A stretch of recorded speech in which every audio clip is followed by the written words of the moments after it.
हे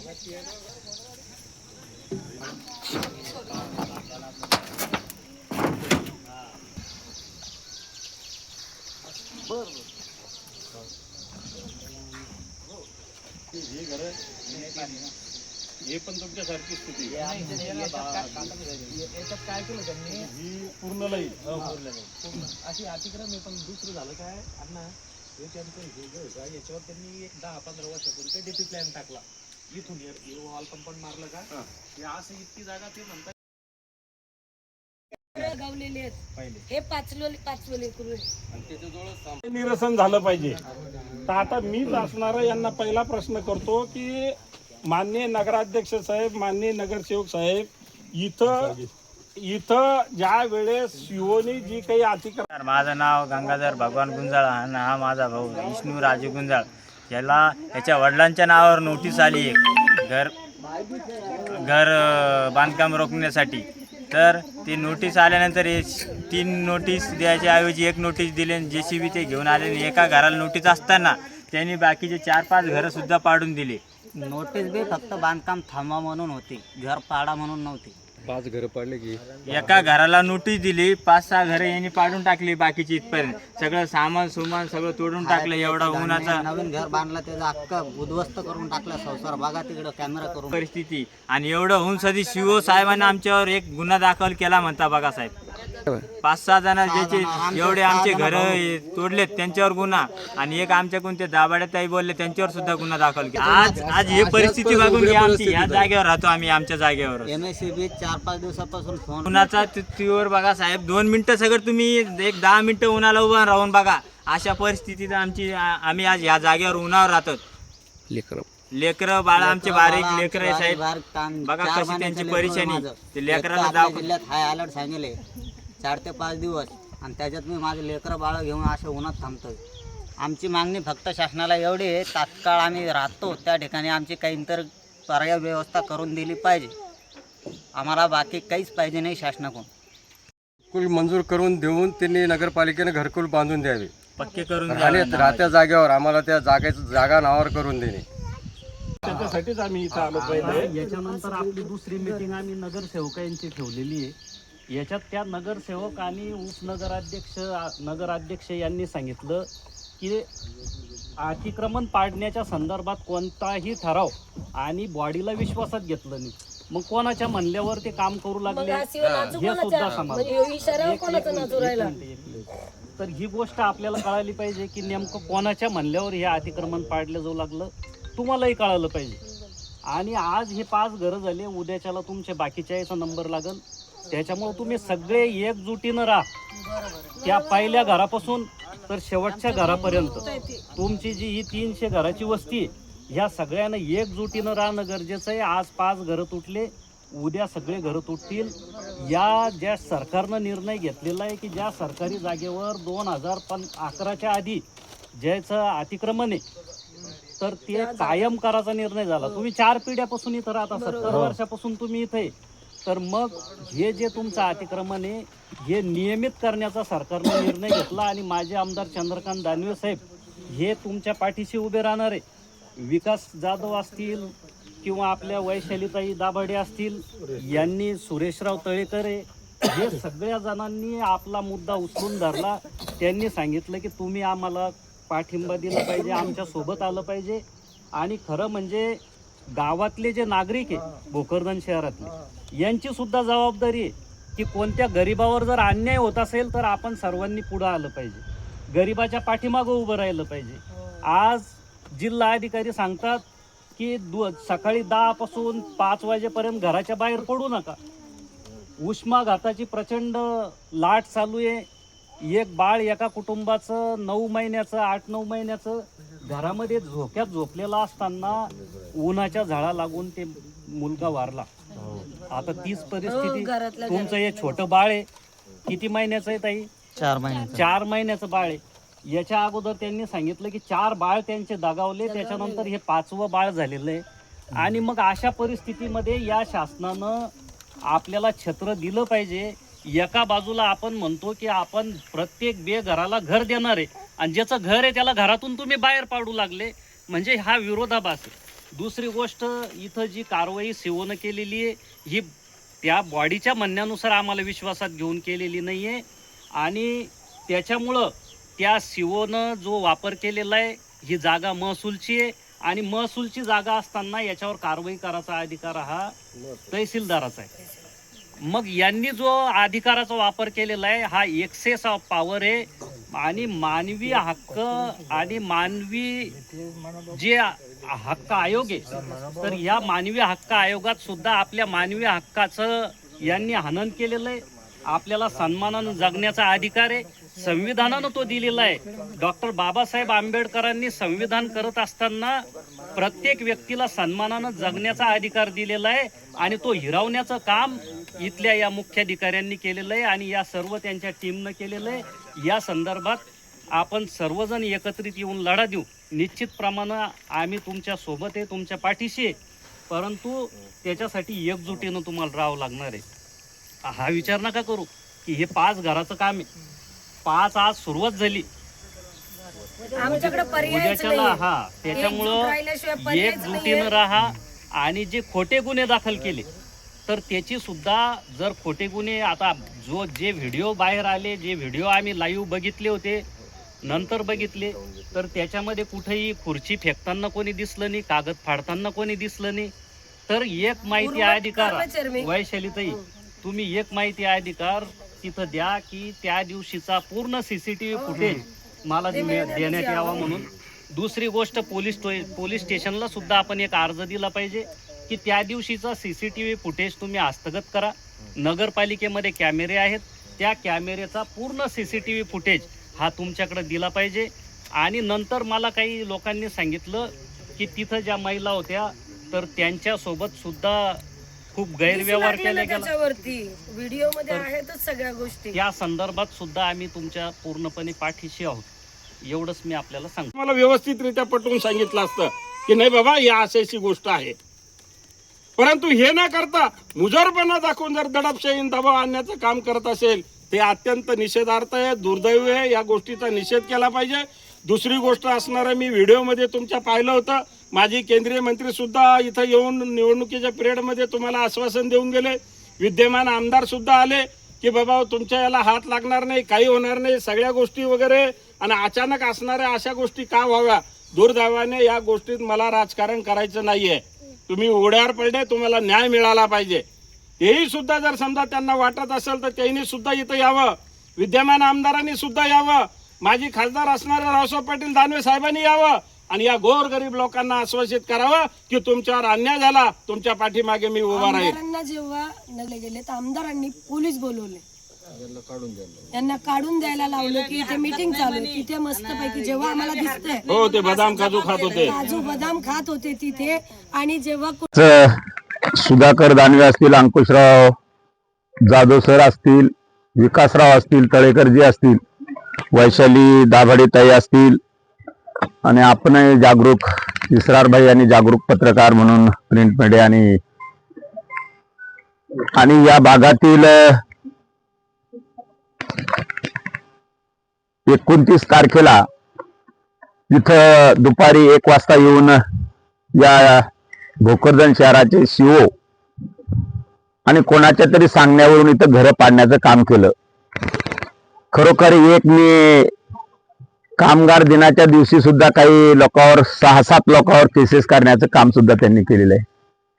आता सांगताना सांगितलं की शासन म्हणतं गोरगरिबांना घरं दिले पाहिजे, पण एवढा उन्हाचा त्रास असताना सुद्धा 43-44 टेम्परेचर असताना सुद्धा दुपारी 1 वाजता येऊन इथं घरं पाडण्याचं काम हे केलेलं आहे.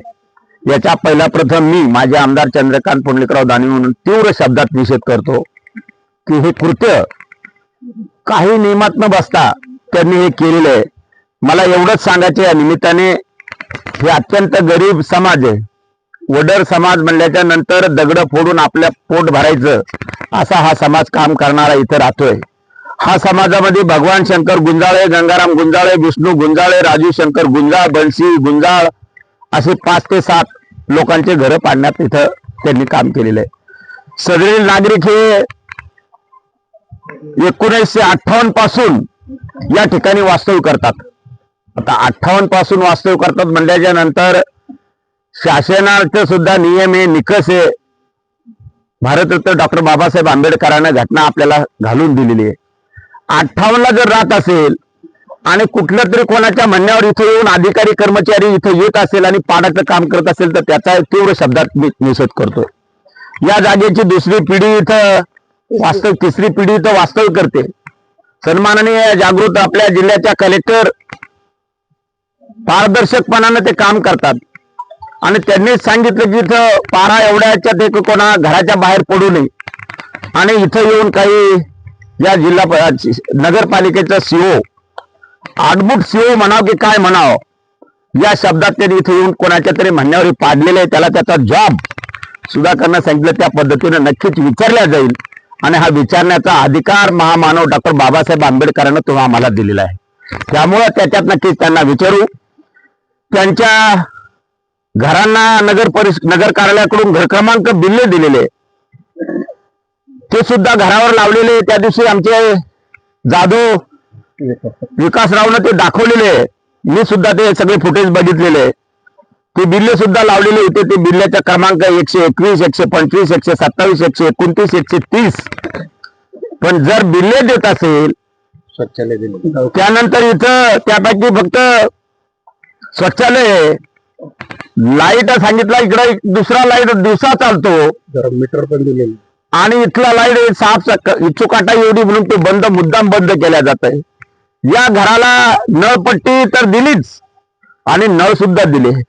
आता सांगताना शौचालय सुद्धा मी बघितले आणि मीटर सुद्धा MSCB न दिले. आता हे काही काडमुठ शिव की काय आमचे बादर शिव घरून आणला की काय, आता हाही विषय जनतेसमोर उभा राहिलेला आहे. आणि म्हणून पैसे घेऊन काम करायचं असेल तर त्याचा आता पर्दाफाश होणार आहे. त्यामुळं या 5 लोकांना दिले घरपट्ट्या ते सुद्धा दिलेले. त्यापैकी विष्णू गुंजाळ यांना नोटीस देण्यात आली. ती नोटीस सुद्धा माझ्या हातात आहे. ती बांधकाम थांबवण्याची आहे, ती पाडण्याची नाहीये. पाडण्याची नोटीस त्यांनी काढलेली. हे शिवच आता एक महत्वाचं की हा गट क्रमांक 29 मध्ये येतोय, 39 मध्ये येतोय. मग 39 मध्ये येत असेल तर हा सन्माननीय रेव्हेन्यूचा म्हणजे तहसीलदाराचा आहे की नगरपालिकेचा आहे, याच्यात सुद्धा संशयाचं वातावरण आहे. त्यासाठी नगरपालिकेचे सन्माननीय नगराध्यक्ष आणि आम्ही मीटिंग तातडीची बोलवलेली आहे. त्यामध्ये हा गट नंबर 39 हा कोणाचा आहे, नगरपालिकेचा आहे का कलेक्टर तहसीलदाराचा आहे, या तो सुद्धा विचार आम्ही करणार आहोत.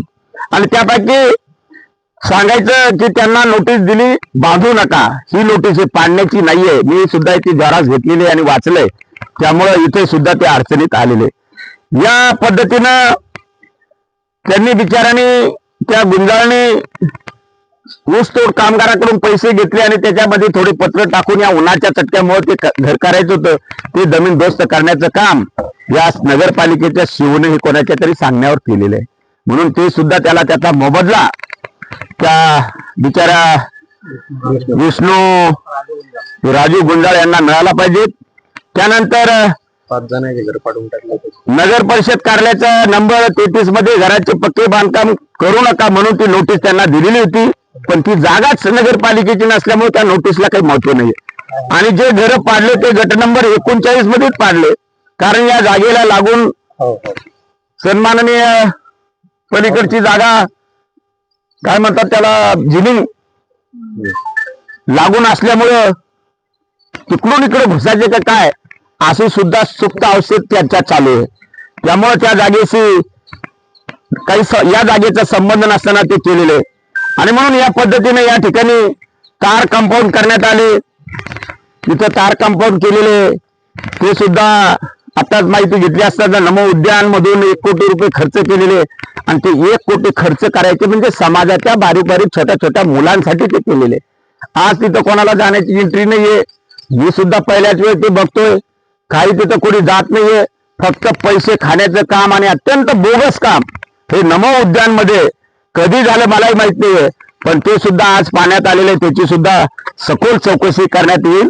त्यानंतर या ठिकाणी तार कंपाऊंड झाल्याच्या नंतर ही जागा महसूलची आहे की नगर परिषदची या कार्यालयाने नोटीस न देता फक्त कोणाच्या तरी सांगण्यावर, मग आमदार असेल किंवा माझे खासदार असेल, कारण या तालुक्यात तर दुसरे कोणी वाहक नाहीचे, हे स्वतःच वाहक म्हणतात. त्यामुळे यांच्या सांगण्यावर जर सीओनं नोटीस काढली असेल तर सीओ आपला जो काय दाव आहे त्यांचं सन्माननीय गजानन तायडे यांना त्याचा जॉब हे द्यावा लागेल. नाही दिला तर आपल्या सर्वांना माहिती आहे की या महामानवानं आपल्याला मोठा अधिकार दिलेला आहे. हातात रुमणं एकच मागणं, या पद्धतीनं आपल्याला रस्त्यावर सुद्धा जाण्याची वेळ आली तर चंद्रकांत पुंडलिकराव दानवे पुढे राहील, हे सांगतो त्या निमित्ताने. त्यानंतर अनेक कारणं सांगितले गेले. सुधाकर असेल, तळेकर असेल, आमचे जाधव असतील, अंकुशराव असतील, यांनी सांगितलं की इथं कसा कसा तुम्हाला त्रास देण्याचं काम.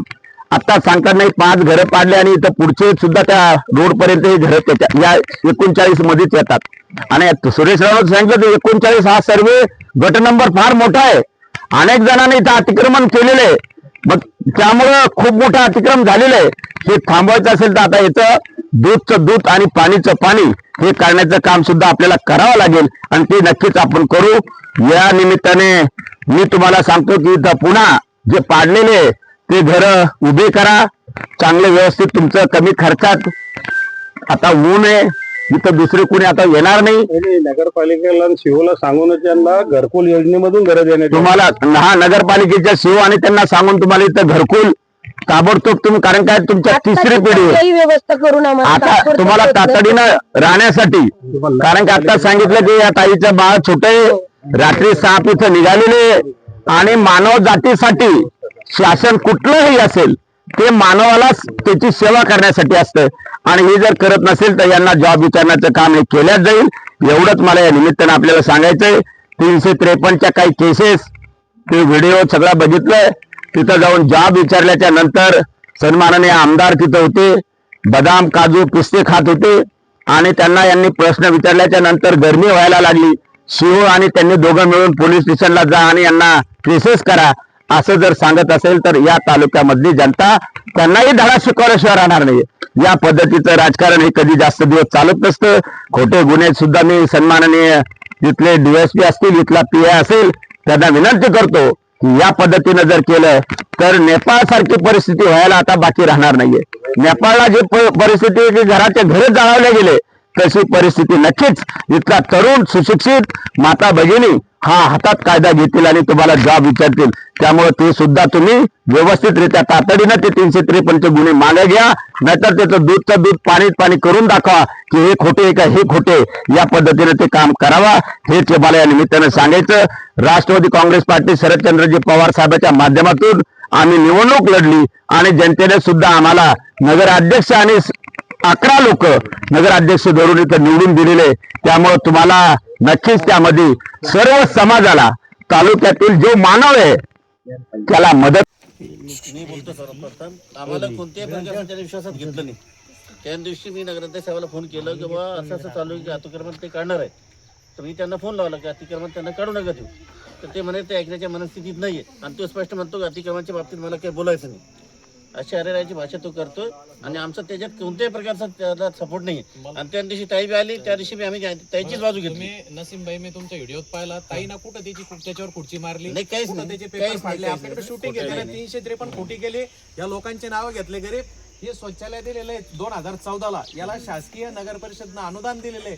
या इथं 2 होत्या त्या पाडल्या आणि ही कारवाई या ठिकाणी होत असताना मी अध्यक्षाला बोललो, अध्यक्षाला सांगितलं की त्यांनी ते मदत आलं तुमच्यावर कारवाई करील.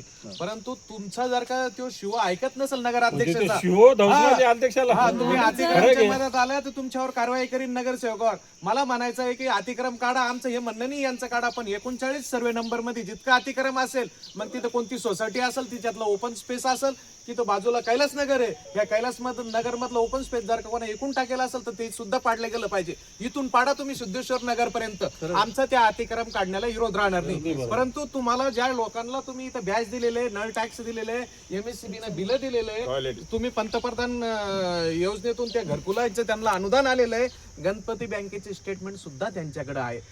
तर इतकं सर्व असताना यांचे तुम्ही घर पाडायची नोटीस नाहीये, तरी बी नोटीस होती की या ठिकाणी एक 10 बाय 15चं बांधकाम झालं. त्या कर्नाटकहून त्यांना उचल आणला त्या माणसानं, विष्णू गुंजाळला, आणि त्यांनी एक खोली बांधली. आता त्या खोलीचा दरवाजा तिकडे पाडायचा याच्यावर पहिले वाद झाला. या कॉलनीतल्या लोकांच्या सहाय्या घेतल्या, त्यांच्या माघारी सहाय्या घेतलेल्या आहे. त्यांचं असं म्हणून घेतलं की इथं गार्डन करायचंय, अतिक्रम काढण्याचा हा कुठं नाही. आणि त्या अर्जाला जोडून शिवना अतिक्रम बांधकाम करू नये म्हणून अशी नोटीस दिली. आणि सर्व पोलिसांची सुद्धा दिशाभूल केलेली आहे की त्यांना सांगितलं की आपल्याला संरक्षण द्या. आणि इथे येऊन यांचे एका माणसाला नोटीस दिल्या आणि 6 माणसाचे घर पाडलेले. तुम्हाला विनंती आहे, नगर परिषदचे तुम्ही नगराध्यक्ष आहे, अन्न तुमच्या ताब्यात आहे, आम्ही तुमच्यावर आरोप करत नाही, परंतु तुम्ही त्या शिवावर हक्कभंगाचा ठराव लावा. नाही, मुळात विषय असा आहे की जे स्टेटमेंट आज या ठिकाणी गेल्या 2-4 दिवसापासून शहरातले पंचायत समितीच्या पाठीमागे जे अतिक्रमण पाडलेलं आहे, तुम्ही नगराध्यक्ष सासरे आहात, एकंदरीत नगर परिषदमध्ये असा काही ठराव झाला आहे का यांचं घर पाडण्यासाठी? आणि दुसरं, नमो उद्यान बनतंय कुठं? साहेब, असा कोणताही ठराव झालेला नाही की यांचे घर पाडावं म्हणून. आणि आम्हाला कोणत्याही नगरसेवकाला, कोणाही नगराध्यक्षाला त्यांनी विचारलं नाही की हे घर आम्ही पाडू लागलो. तिथं पोलीस आली होती, आम्हाला माहीत नाही का पोलीस आली, कशासाठी आली. यांचा फोन आला मला, मी म्हटलं बाय हे म्हणे पोलीस आली तिथं. म्हटलं कसं काय? म्हणे घर पाडायला. आम्हाला कोणतंही विश्वासात घेतलेलं नाही. त्यांनी मनमानी कारभार करून हे कार्यक्रम केलेला आहे.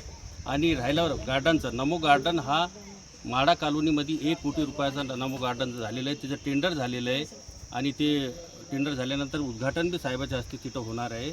इथं तसं काहीच नव्हतं, आम्हाला कोणालाही विचारलं नाही. आणि हे तोडलेले आहे. नमो यांच्या पाठीमागे आहे सगळे. नमो गार्डन सध्या काम चालू आहे की नाही, आता उद्घाटन होणार आहे साहेब. टेंडर लेवलला आहे. टेंडर प्रोसेस झाली की लगेच तिथं काम चालू. बरं, गट क्रमांक 39 मधलं हे जे जागा आहे ही तुमची आहे की तहसीलची आहे? साहेब, मी साहेबाला विचारलं तर ती म्हणले आपली आहे. तरी आम्ही कागदपत्र पाहून तुम्हाला रिसर सांगू काय. बरं, येणाऱ्या काळात नगर परिषद, नगराध्यक्ष आणि नगरसेवक हे कोणत्या पाठीशी असणार? हे साहेब यांच्या, कारण हे गरीब आहे, यांच्या पाठीमागे असतात.